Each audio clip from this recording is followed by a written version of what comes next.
Hello friends, welcome to judicial affair. आज से हम नई सीरीज़ की शुरुआत करने जा रहे हैं।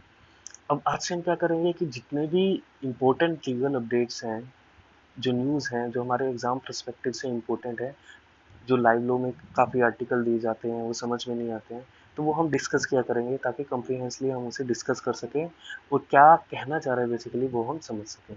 So let's start. सबसे पहले एक इम्पोर्टेंट अपडेट आ रही है कि ऑल इंडिया बार एग्जामिनेशन जो है that's to be conducted on 24 अक्टूबर।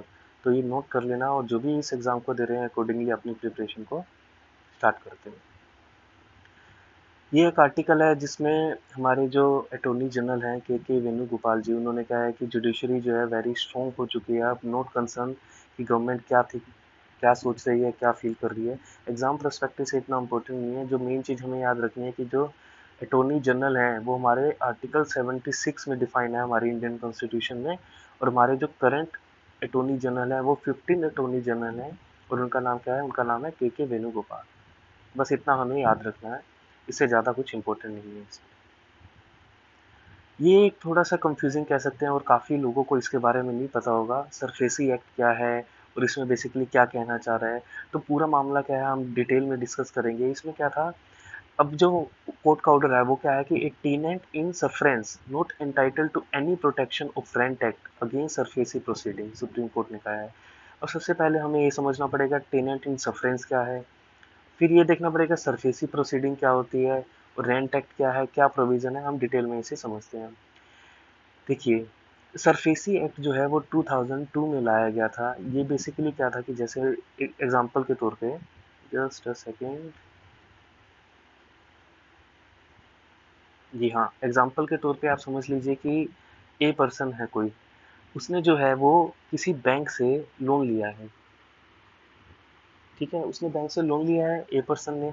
अब वो, और ए पर्सन जो है वो उस बैंक के लोन को नहीं दे पा रहा है, तो बैंक के पास क्या है? बैंक के पास पावर है इस सरफेसी एक्ट के तहत कि वो जो इसकी प्रॉपर्टी है पी, उसे आगे किसी पर्सन को क्या कर सके, या तो उसका सिक्योरिटाइजेशन कर सके, या फिर इस प्रॉपर्टी पर वो उसका रिकंस्ट्रक्शन कर सके एसेट का। इसमें फर्क क्या होता है? सिक्योरिटाइजेशन में क्या होता है कि बैंक जो है इस प्रॉपर्टी के बेसिस पर आगे बॉन्ड इशू कर देता है। और रिस्ट्रक्शन ऑफ फाइनेंशियल एसेट क्या होता है? रिकंस्ट्रक्शन में क्या होता है कि जो लोन के, आप कह सकते हैं कि टर्म्स एंड कंडीशन है, जैसे सपोज बैंक ने पहले कहा कि आपको जो हम लोन है वो 8% पे दे रहे हैं, लेकिन अब क्या है, उसका बिजनेस नहीं चल पा रहा है। और बिजनेस नहीं चल पा रहा है तो वो अपना पे कैसे करेगा?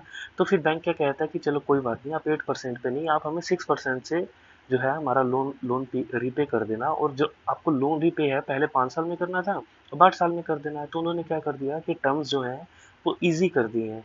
अब टर्म्स ईजी करने से क्या हुआ कि अब जिसका बिजनेस थोड़ा स्ट्रगलिंग मोड में था उसे भी टाइम मिल गया, और वो बैंक को पैसा भी रीपे कर देगा और उसका बिजनेस भी वैसे का वैसा चलता रहेगा। तो ये था इसमें रिकंस्ट्रक्शन में। और इन्फोर्समेंट ऑफ सिक्योरिटी इंटरेस्ट में क्या होता है कि इसमें क्या होता है, इसमें तीन चीजें हैं ना बेसिकली। तो तीसरी चीज जो है एनफोर्समेंट ऑफ सिक्योरिटी इंटरेस्ट है। इसमें क्या है कि बैंक जो है इसकी प्रॉपर्टी को आगे सेल भी कर सकती है अगर वो किसी भी, जो ऊपर के दो मेथड हैं वो नहीं यूज करना चाहते, थर्ड मेथड भी है बैंक के पास यूज करने से। यानी कि अब इस केस की बात करते हैं। इस केस में क्या हुआ था कि ए पर्सन था, उसने बैंक से लोन लिया, लेकिन अब जो ए की प्रॉपर्टी है उसने बी को लीज, आप कह सकते हैं कि रेंट पर दे दी, लेकिन बैंक को इसकी कोई नॉलेज नहीं थी कि उन्होंने उसे जो है वो लीज पर दी हुई है। देन क्या हुआ कि जो बी पर्सन है, जो टेनेंट है, उसने कहा कि मैं तो महाराष्ट्र के जो रेंट एक्ट है उसके तहत वो प्रोटेक्टेड हूँ। क्यों? क्योंकि महाराष्ट्र का एक रेंट कंट्रोल एक्ट है, उसमें कहा गया कि अगर कोई भी सिक्योर्ड एसेट होता है तो उसमें टेनेंट जो है प्रोटेक्टेड रहता है। तब बी ने कहा कि मैं तो प्रोटेक्टेड हूँ और मैं इस प्रॉपर्टी को नहीं छोड़ सकता, लेकिन उसके पास क्या था? कोई भी रेंट एग्रीमेंट नहीं था, कोई भी एग्रीमेंट नहीं था, कोई भी ऐसा प्रूफ नहीं था, सिर्फ उसके पास रेंट रिसिप्ट थी। तो माननीय सुप्रीम कोर्ट ने कहा है कि नहीं, अगर आपके पास कोई भी ऐसा इंस्ट्रूमेंट नहीं है, कोई भी रजिस्टर्ड इंस्ट्रूमेंट नहीं है, तो वो कैसे मान ले कि आप जो है वो रेंट पर थे।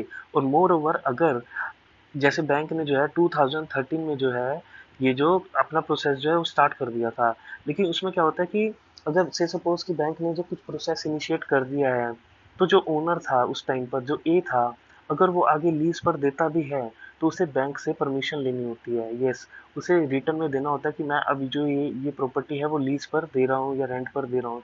तो ऐसा भी कोई प्रोविजन नहीं शो हुआ था, ऐसा भी कोई प्रूफ सामने नहीं आया था। तो अब टेनेंट इन सफरेंस क्या होता है? टेनेंट इन सफरेंस वही होता है कि अगर किसी एब्सेंस ऑफ रजिस्टर्ड इंटूमेंट के कोई टेनेंट रह रहा है रेंट पर, तो उसे कहा जाता है टेनेंट इन सफरेंस। तो सुप्रीम कोर्ट ने कहा है कि जो टेनेंट इन सफरेंस है वो एंटाइटल नहीं है किसी भी प्रोटेक्शन के जो रेंट एक्ट में दिया गया है सरफेसिंग प्रोसीडिंग के अगेंस्ट में। आई होप आपको समझ में आया होगा।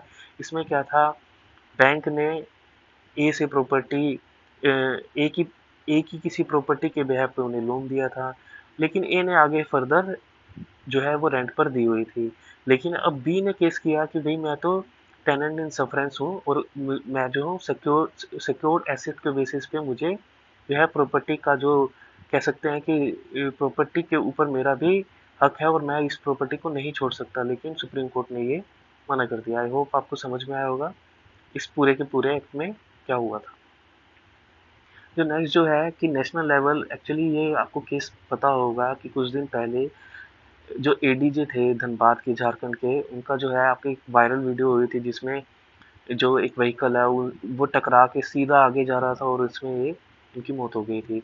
तो उसके बाद जो है सुप्रीम कोर्ट ने सू मोटो एक्शन लिया और कहा कि क्या अब सुप्रीम कोर्ट का कहना था कि एक नेशनल लेवल पे स्पेशल फोर्स बनाई जाए जो प्रोटेक्ट करे जजेस को। लेकिन जो हमारे आप कह सकते हैं कि जो सेंटर का रिस्पॉन्स आया वो है कि that's not feasible and that should be taken care by the state only. बस एक छोटा सा अपडेट था इसमें। अब पेगासस की कंट्रोवर्सी बहुत चल रही है। अभी अभी कुछ खास इसमें रिजल्ट निकल के नहीं आया है। अभी सिर्फ वही है कि बातें हो रही हैं, डिस्कशन हो रहा है कि क्या होना चाहिए। अभी क्या हुआ था, डे बिफोर येस्टरडे क्या हुआ था कि एक एफिडेविट फाइल किया था सेंटर ने। वो लिमिटेड एफिडेविट था, उसमें नहीं कहा गया था कुछ कि भाई उन्होंने पेगासस यूज़ किया है या नहीं किया है। जो कपिल सिब्बल जी हैं जो पोज में जो है वो कह रहे थे कि आप जस्ट ये कह दीजिए कि आपने कभी जो है वो पेगासस सॉफ्टवेयर यूज़ किया है या नहीं, या ये आपको एफिडेविट में मेंशन करना होगा। लेकिन जो सेंटर जो है वो अगेन एंड अगेन एक ही बात कही जा रही है कि ये जो है हमारे नेशनल सिक्योरिटी का मैटर इसमें इन्वॉल्व है, तो हम इस पर कुछ भी नहीं कह सकते हैं। लेकिन सेंटर ने एक बात जरूर कही है कि वो एक कमेटी गठित करने के लिए तैयार हैं जिसमें जो भी डिटेल है वो उस कमेटी के सामने जरूर प्रेजेंट करेंगे। लेकिन इस तरह की डिटेल जो है वो एफिडेविट के थ्रू वो कह रहे हैं कि हम नहीं फाइल कर सकते बिकॉज इसमें नेशनल सिक्योरिटी इन्वॉल्व है। यानी कि नेशनल सिक्योरिटी का ही जो एक राख है वो अलाप रही है सेंट्रल गवर्नमेंट, और इसके ऊपर कोई भी जो है वो कमेंट करने से बच रही है। इन शॉर्ट अभी यही डिस्कशन चल रहा है। जो कंक्लूजन निकल के आएगा तो फिर आपको अपडेट यहाँ पर मिल जाएगी। जो नेक्स्ट जो है ये एक इम्पोर्टेंट आर्टिकल है एग्जाम पर्सपेक्टिव से, हमें पता भी होना चाहिए इसके बारे में। इसमें क्या है, right to equity of redemption of mortgage is subsidiary to the right of ownership, ये सुप्रीम कोर्ट ने कहा है। और सबसे पहले हमें ये समझना होगा राइट ऑफ इक्विटी क्या है, right of equity of redemption क्या है, मोर्टगेज क्या है और राइट ऑफ ओनरशिप क्या है। ये बहुत कंफ्यूजिंग सा लग रहा है। सो अभी इसे भी हम पूरी डिटेल में समझते हैं। Just a second. देखिए सबसे पहले तो हमें ये समझना होगा कि मोर्टगेज क्या होता है। मोर्टगेज क्या होता है, से सपोज ए पर्सन है, उसने बी पर्सन से कुछ उधार लिया। से सपोज बी पर्सन ने उसे 40,000 रुपीज दे दिए। अब क्या है, ए ने जो 40,000 रुपीज लिए हैं उसने प्रॉपर्टी मोर्टगेज करके लिया है। मीन्स एक एश्योरेंस दिया है कि इनकेस मैं नहीं रीपे करता तो आप इस प्रॉपर्टी से अपना जो है पैसा वो ले सकते हैं। इस केस में ए क्या हुआ, मोर्टगेजर, और जिसने पैसा दिया है वो क्या हुआ, मोर्टगेजी। अब इस केस में क्या हुआ कि सेम यही हुआ कि कुछ पैसा दिया था, बी ने दिया था ए को, लेकिन अगेन ए उसे रीपे नहीं कर पाया। और अगर ये होता है तो फिर जो बी के पास एक राइट होता है कि वो जो है उस प्रॉपर्टी को कोर्ट में जो है वो अपील कर सकता है और उसके थ्रू जो है वो अपना रिकवर ले सकता है। सेम चीज़ हुई कि ट्रायल कोर्ट ने डिक्री भी दे दी बी के अगेंस्ट फोर क्लोजर, क्योंकि उन्होंने केस फाइल किया था फोर क्लोजर का, तो उन्हें डिक्री भी दे दी गई। लेकिन ये केस फाइल करने से पहले, यानी कि बी का ए के अगेंस्ट कोर्ट में केस फाइल करने से पहले बी ने जो है प्रॉपर्टी सेल कर दी सी को। अब जो ट्रायल कोर्ट में जो केस चला उसमें ए और बी ही इन्वॉल्व थे, सी कहीं से इन्वॉल्व ही नहीं था। अब बाद में जब डिक्री दी गई बी के अगेंस्ट कि आप जो है इस प्रॉपर्टी के थ्रू जो है अपना पैसा रिकवर कर सकते हैं, अब सी ने कहा कि वेट वेट वेट, मैं इस प्रॉपर्टी का ओनर हूँ और मेरे को तो एक पार्टी नहीं बनाया गया इस पूरे केस में। तो उन्होंने अपील फाइल की, हाई कोर्ट ने अपील खारिज कर दी, देन ये सुप्रीम कोर्ट में गए।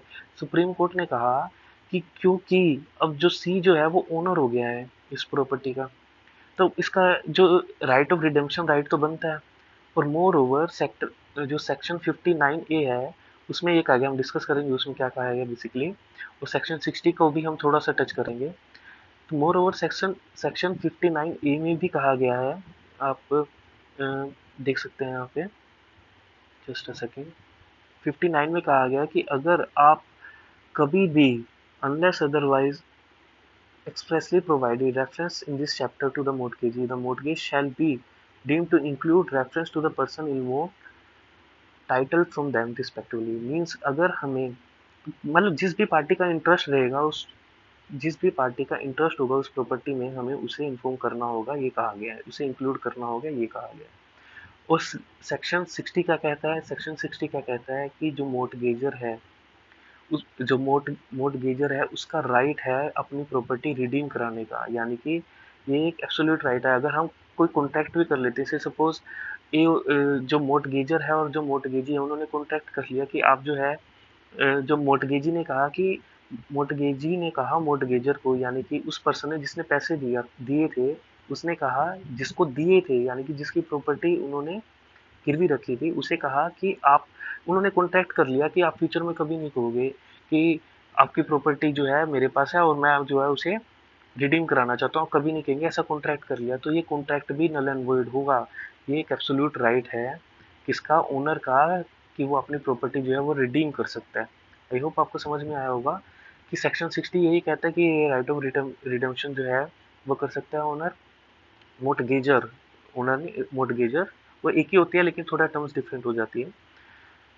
और जो 91 में कहा गया है कि कौन कौन पर्सन जो है वो सू कर सकते हैं रिडम्पशन का सूट, उसमें जो लिखा हुआ है कि क्रेडिटर जो है वो कर सकते हैं, जो कोई श्योरिटी देता है वो कर सकता है, और एनी पर्सन जिसका इंटरेस्ट है वो भी इसमें कर सकता है। तो सेम सिनेरियो यहाँ पे हुआ कि सी ने अगेन फिर सुप्रीम कोर्ट में केस फाइल किया, और सुप्रीम कोर्ट ने भी कहा है कि अब राइट जो इक्विटी ऑफ रिडेम्पशन है, it is a subsidiary to the right of ownership.